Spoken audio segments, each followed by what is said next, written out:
প্রতি বছরই দাওয়াত দিয়ে চিন্তা করে এইবারই শেষ, আইয়ুবি ক্যান্সেল, আর কমো না হারে, পরে আবার দাওয়াত দেয় আর কি। আপনাদের সকলের খুব মহাব্বতের মানুষ মুস্তাকিম সাহেব হুজুর, উনি আমারও অনেক মহাব্বতের, এই কারণে আমাকেও ভালোবাসে, আমিও ওনাকে ভালোবাসি।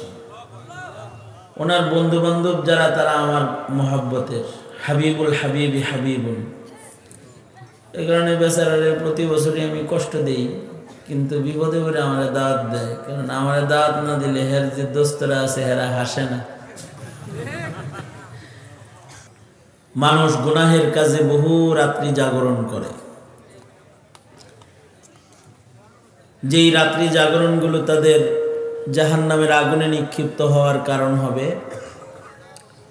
বাংলাদেশে মাহফিলে সারা রাত ব্যাপী আলোচনা শুনে অনেক মানুষ সারা রাত জাগরণ করে,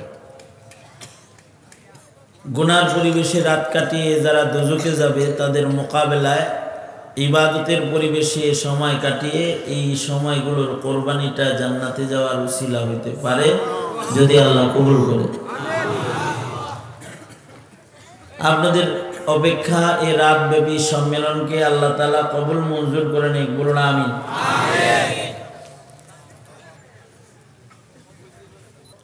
আপনারাও ভালোবাসেন জানি, তাছাড়া তো এত রাত পর্যন্ত বসে দাঁড়িয়ে সময় কাটাতে পারতেন না মহব্বত না থাকলে।